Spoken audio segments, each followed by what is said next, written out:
You're listening to Win-Win, an entrepreneurial community with your host, Ben Wolf.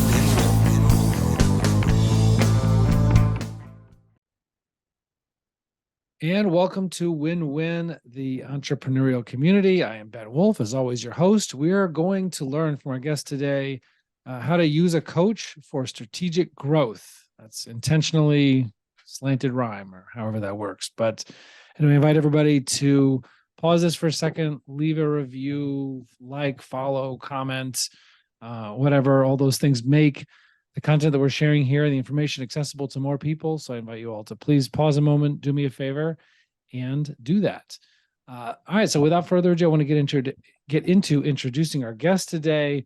He is the managing partner of RMO LLP, a trust, estate, and probate litigation law firm in California, Florida, Texas, Missouri, and Kansas. He's a fellow member of Strategic Coach, a coaching program founded by Dan Sullivan that I am also part of. You can find out more about him and his firm at rmolawyers.com. And with that, I give you Scott Rahn. Welcome, Scott. Thanks, Ben. Thanks for having me. My pleasure. Did I pronounce your last name right? You did. First okay. time. That could be Scott. I don't know. There could be some soft A, hard A. I don't know. I get all kinds of it. Right. So, all right. So before we get into what we want to talk about today, using a coach for strategic growth, could you mind giving us like a quick 2-minute background so we have a little context on like who you are and how we came to be talking about this topic? Sure. So I am the managing partner of RMO. We are a law firm specializing in probate, trust, estate, litigation only. That's all we do. We do no transactional work. We do no taxes. We're litigators focused exclusively on probate disputes, inheritance disputes, conservatorships, and guardianships. I was about to ask you that if there's anything while they're still alive also. Okay. Yep. So that's kind of the pre-death inheritance side of things. Got it. Well, okay. So what's your background? How did you end up getting into law and litigation? First of all, just so we have some more context. It's non sequitur. I grew up farming in rural Wisconsin. My grandparents had a dairy farm, so I spent every summer break, every weekend, every holiday break, milking cows, plowing fields, shoveling things. So it's non sequitur to where I am today, except for you learn a work ethic. You learn to put your nose to the grindstone and work hard. But the path, after high school, coming from a blue collar rural part of the country as I did, went to work in factories and pizza shops and doing a little bit of construction until I found my way to technical college, and then to junior college, and then the University of Wisconsin-Madison, and from there to law school. From there, practicing in a small regional firm where I met my partner, Sean. He is the M in RMO. We were summer associates together, and we practiced together for a couple of years after passing the bar. And then he went on to big law, and I followed that path a couple of years later. He was a partner at Bryan Cave, and I was a partner at Greenberg Traurig. And we both did that for a couple of years until it became apparent to me that big law is not necessarily interested in individual clients, which is the vast majority of people in the probate litigation space. So it was an option of choosing the firm or choosing your clients, and I chose the clients and started this firm in 2015. Sean joined me in 2016, and we're now moving into our 9th year, going from me and in one office to 9 offices in 4 states, and we're executing on a national growth plan. We think we have a very special mousetrap in the way that we take care of people in what is a very delicate practice area, as you can imagine, when people lose someone they love and they're faced with this chaos and uncertainty. Right. Come in and help them through a very difficult time in their lives. So if there's a market that has a need for us because of our very laser-like focus, we want to be there. Awesome. Well, it's part of the story where you mentioned going from big law to an environment where you could focus on probate litigation, individual client. probate litigation, that already presupposes that you wanted to do probate litigation, and that's such a specific and unusual interest. I guess I know there was a story with your grandmother, or I don't know, like tell me how, or tell me us how you ended up. What was the story? Why you wanted to go into that area? Why you went into that area? Maybe what happened with your grandmother? Sure. Some of it's luck and happenstance, just life experience. My grandfather had passed, and my grandmother was living alone on the farm that she was born and raised on. She inherited from her grandparents. And I would go and visit frequently, and it would never fail that when I was there visiting, the phone would ring incessantly. And it was people, tele-scammers, I called them, who were trying to get my grandmother to donate money to whatever their cause was. And, she was elderly and not infirm, but certainly susceptible to being influenced, and came to watch these people calling nonstop and watching my grandma write checks to them. And I just thought, this just isn't right. And it always sat in the back of my mind as something that, there's a large percentage of our population that falls into that same boat. So it just always stuck with me. And when I had an opportunity in the early part of my career to get my first probate case, and it was brought to me by my old mentor, who said, it's weird, it's probate, nobody else wants to do it, you're smart, you'll figure it out. And I did. I kind of got a taste for it. And to be fair, I also got a taste for the community that is the probate and trust and estates community, which is frankly a really nice place to practice. We all tend to know each other, what people's proclivities are, who the good people are, who the, I'll say, less trustworthy people might be. Right. But at least you know who everybody is, and it's a nicer place to practice. It's still more of a profession. I think that some practice areas have devolved over the years to become less of a profession and more of a job. But I still think this area is a profession, and I think the other practitioners in this space think of it that way. And when you say profession versus job, what do you mean by that? I mean, is that more in the sense of just individually taking care of individual clients as opposed to systemizing, automating? I don't know. It's like that sort of thing, or like, what do you mean by profession versus job? Yeah, I still think as a business person, you can systematize, right? But you can't lose sight of the fact that we're serving people in this space specifically, because you're dealing with loss. So there's sort of a dehumanization.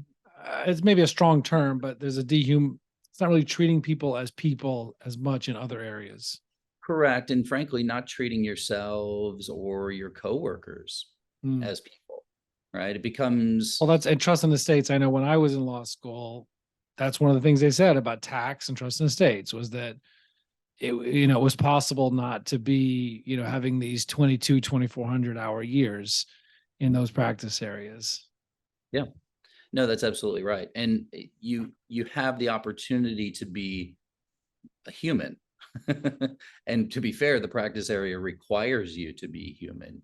You're going to have a really hard time being successful in this practice area if you can't relate to the human emotions and the human experiences that people have, whether it's on the planning side or the post-death administration of an estate or a trust, or for what we do when a dispute arises. You really have to be able to relate to your clients and their circumstances. What's the motivation behind, and I think that this is going to be, some of these questions are also going to be setting up more context for the conversation about coaching in a minute, but what's the drive behind making this firm national and growing so much now? Sure. I like to say that the trust and estates community is filled with unicorns, because there aren't a lot of people who go into this practice area. As we were talking pre-show about the limited availability or opportunity that you saw coming out of law school to be in this practice area. So I like to call the trust and estates practitioners unicorns. When it comes to trust and estate litigators, there are even fewer of us. So I affectionately refer to ourselves as Pegasus unicorns, right? We're more rare. And what I found over the last 20 years, and really over the last 5 to 10 in my travels around the world and throughout the country, is that there's a need for people who specialize and focus solely on the litigation, because traditionally what you had in this market is you would have an estate planning lawyer who would team up with a litigator. And what I found a long time ago is that then you have two lawyers who don't want to be doing this work. You have a litigator who doesn't want to be in probate court because it has its own set of rules and it's weird and it doesn't happen the same way as a civil case, right? And you have an estate planner who doesn't want to go to court in the first place, right? So you have two people doing the job that one person should be able to do, and they may be more disinterested than you as a client would want them to be. So we identified this market niche, and it happens to be something we love. And what I've learned in traveling around the country is that there really aren't a lot of us. So we want to be in places where people need us. I think we have a better mousetrap. I think we take better care of people, frankly. And if we can be in a market where we can help people, where we find the Pegasus unicorn who does things the way we do things and takes care of people the way we take care of people, I think that's a value add to any community. So that's really what's driving this. So it kind of partially gets towards answering the next thing I wanted to ask you about, which is that, litigation and law generally is so situation specific. Each situation has its own facts, unique set of laws that are applicable in that situation. Obviously, probate law, at least in each state, is similar within that state. But how do you create a national firm? I mean, this is relevant for people creating national businesses of all types. How do you create a national firm that has consistency in the way you operate when every state has its own laws, every situation is unique? I mean, when you talked about values a minute ago, that maybe that's starting to answer the question. But how do you make a national firm with any character or any similarity or any scalability with all that specificity of each situation and state? It starts with your core values. So we sat down, we run on the EOS platform. So we sat down as part of that practice and hammered out what our core values are. And it's through those 4 core values that we make our decisions, whether it's hiring, firing, promoting, celebrating, opening offices, and deciding what business to take, what business not to take, et cetera. And that lens gives you clarity in making those decisions as to what you should and, equally importantly, should not be doing. Mm-hmm. And what I'm getting from that answer is that it's not so much about the way you practice law or any systemization or any standardization in the substance of what you practice. It's more like you work with people who are aligned on vision and values, goals, and then I guess everybody's sort of the actual specifics of the practice are worked out by the individual people in the individual places. Well, people want autonomy, right? They want to be able to do things in their own way, right? Put their own touch on things.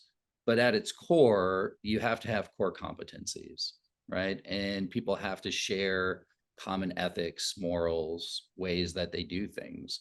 So what you do by creating your core values and making your decisions in and through that lens is you solidify all of those things. So you're still able to give people some autonomy so that they feel like they're invested and they have control over what they're doing, but you're hiring the right people. Before we got involved with Traction, EOS, and rolled that platform out, we talked for years when people would say, when we went to market to hire, they would say, what are you looking for? And I would always say, without fail, fit. The single most important thing is fit. And what we came to realize after we got onto the EOS platform and talking through our core values is that's what we had been talking about the whole time. Mm-hmm. Because if it's not somebody who shares our values, if they don't have an interest in being part of a team, having their core competencies aligned, all of these things, they're not going to be a fit, right? They're not going to be able to do the things in the first place. right? Those boxes have to be checked, right? They're not going to lead with empathy. They're not going to take care of people, right? So they're not the right people for us. So when you go through these things, right, and you go through your core values and you base your decisions on, is this consistent with our core values? It really streamlines your decision-making process as to what are we doing? Why are we doing it? Should we keep doing this? Should we do something different? If it is something different, what should that something different look like? And it gives you and your organization a gel that congeals and brings you together, because it's easy to rally around those things. And I see it in our organization when people specifically talk about somebody getting a win, and we celebrate our wins. So we do a little program we call RMO wins, when somebody's won a big case, or they've settled a big case, or they've gotten a new client, or they've gotten a new accolade or some sort of recognition. The people who promote the people to management will say, this person led with empathy, right? This person was really authentic in the way they handled this really difficult situation, right? This person was zealously efficacious in knocking this case out in 30 days from start to finish, and putting the client, in a better place than we found them a month ago. So it gives you and your organization the language to be able to communicate consistently. Right. Nice. Now I know you're also, besides being a student of EOS, and I'm also a student of EOS from my two businesses on EOS as well. But I know that we're also both members of Strategic Coach, which is very influential for me. Those who are watching this on the video could see I have a copy of Who Not How from Dan Sullivan and Dr. Benjamin Hardy behind me. And it's a great book. And I guess I would ask you, is Strategic Coach has a lot of tools. How long ago did you initially join? I've only been involved with Strategic Coach since September of last year. So I'm having my second quarterly meeting. Okay. So All right. Nice. I'm a Very baby. brand new. I'm I'm in the first half of my second year, so I'm also relatively new. But I guess I would say in your brief time with Strategic Coach, what has been most surprising or has been most transformational? Have you found most useful in the tools you've learned through Strategic Coach? I'd like to add that I've been reading Dan's books for some time before deciding to get involved with Strategic Coach. Right. So some of these themes I'd already been paying quite a bit of attention to. I think the Who Not How concept, the book that you have behind you, was monumentally life-changing for me. And it gives me a different lens to problem solve, right? What's an example of something you've done differently because of the Who Not How principle? Sure. And if you don't mind explaining briefly, what is the Who Not How principle? Certainly. Yeah. Who Not How simply stands for the proposition that when faced with adversity, with some sort of problem that requires fixing, you ask yourself, who is the best solution to this problem, instead of how can I solve this problem? And it is so many different opportunities in my own business and in just counseling friends in their businesses. But we hired a COO last year, mid-year, first outside C-level hire for the firm. And it's been tremendously growth driving for us, because it allows us to get out of those seats, right? Out of the accounting seat, right? Obviously, we still have trust accounting responsibilities, those kinds of things. It's a law firm, right? Get us out of different recruiting roles, right?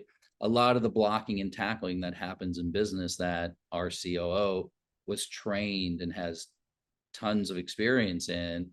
We're lawyers, right? And lawyers, we're not as bad of business people as doctors and dentists, but pretty near, right? Not to offend any of the doctors or dentists out there, but we have a certain reputation for a reason. So when it came time, when we came to realize as a management team at our firm that we needed more help, we needed bandwidth, right? And we would sit and go through going on the EOS model and ask ourselves, okay, what needs to be addressed? And then we would say, okay, how are we going to do that? And then the question would always pop up, okay, who's going to be responsible for that? And we always ended up running into bandwidth issues on some of those things. So what we came to start asking ourselves, and I read the book probably a year and a half ago, so we were probably on the EOS model for about 6 months, started saying, instead of, okay, how are we going to fix this? We really need to start looking at who else in the organization can maybe take this piece or that piece. And that ultimately led to us bringing in a COO who allows us to, delegate and elevate into the things that we should be doing, as opposed to things that we can figure out. Right. And I always relate it to, wiring my house. Like, I could rewire or replumb my house. I could, right? I could figure it out, but it's going to take me 10 times as long. And I'm not going to feel safe turning on those light switches or turning on the water faucets and knowing that, it's going to work the way that it's supposed to. I'm not going to burn my house down or flood it. So, it's a similar concept when it comes to who, not how. Is, I'm not a trained accountant, right? I'm not trained in law firm financials, right? There are a lot of things that, we shouldn't be doing. And it's interesting because life experience, you don't always realize some of the experiences you're having in the moment you're having them. But I remember I was in Mexico for New Year's years ago, at least 10 years ago, with Scott Painter, the former CEO of True Car. And I was just talking, he's a serial entrepreneur, and I was talking to him about his businesses and how he starts the businesses and those kinds of things. And I asked him a very simple question, which was, how do you do it? Right? Because it seemed I was still, big law partner, having a great career, having a good life, but it intrigued me because he had started all these businesses, had a lot of success. And he laughed and said, that's the question I get asked most frequently. And I said, yeah, great, but what's the answer? And he just laughed and said, you just do it. Right. Which for me was life-changing, because it took all the mystery out of it. Right. And he continued to say, you figure out what you can figure out until you can't figure something out. And then you figure, to Dan's book, you figure who can help you figure out the next thing. Right. And you tap into your community, and, the people may not know, but they probably know somebody who knows who you need to know, who can answer that question for you. Right. And, you just do it. Right. And it's a challenge. You're in, what did you mention? 9 offices in 5 states, 4 states. It's a challenge. When you're smaller, you can't, where you need to delegate, you need to give stuff up, but you can't afford that COO yet. Right. Because you're just not big enough. You don't have enough revenue to justify it yet or to afford it yet. And so I don't know if you want to say anything about it, but that there's just that catch-22 of, like, you need more delegating, you need more help at a higher level than just an executive assistant, let's say, but you can't afford it yet. And so there's that middle ground till you get to that scale and can hire that COO. What do you do until then? Well, I think that's where you go to your community, go to your friends, go to your consultants, go to your CPAs and ask the hard question. Because the reality is there are fractional resources available for pretty much any need. It's just a matter of finding the right person, finding somebody who fits with you and your organization for the right price. But there are always Have you used a fractional resource? We've used fractional for what? Before, for a financial, For CFO role. Yeah. Nice. I don't know if we haven't talked about this before, but I have an organization called Fractional Leadership, which is a professional association for fractional executives, both firms and solo practitioners. And I have a firm of 12 fractional COOs and integrators.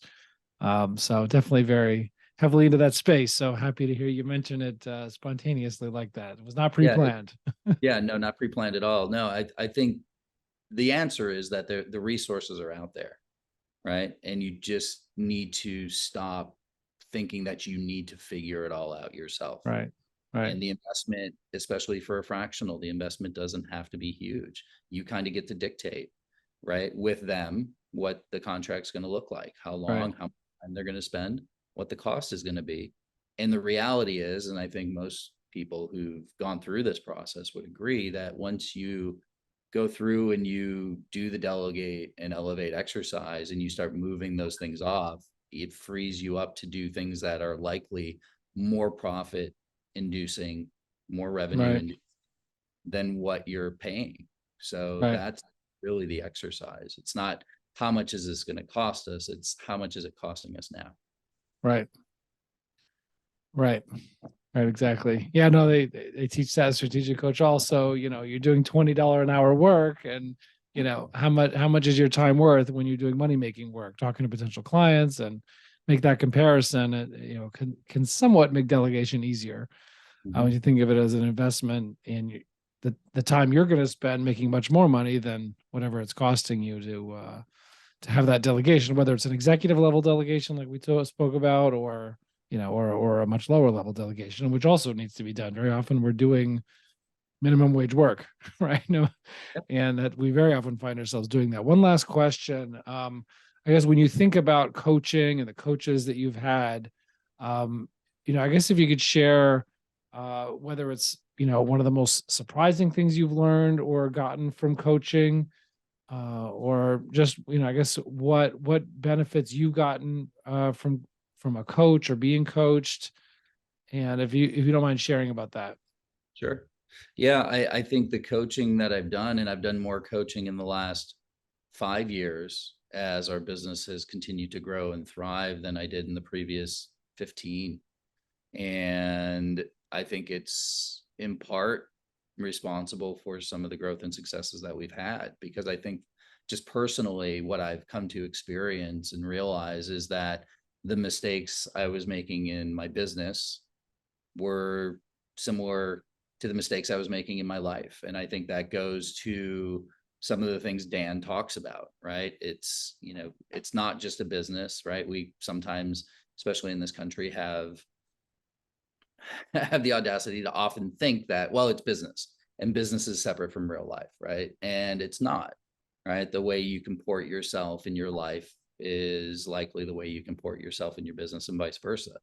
And going through and spending time with people who have experience in life and business, and using their experience to help you understand how you can be doing things better, right? Even if it's, just a jog to the left or a, slight lean to the right. There are many small changes that you can make. These things don't have to be earth shattering. They might be eye opening, right? But they don't have to be earth shattering. And I think it can lead to a better business, a better run business, and a better life. And that's certainly what I've been experiencing. And I'm thankful for the people that I've worked with. I think they're wonderful people to start with, but just, I feel really lucky to have the opportunity to work with them and learn from them and grow with them.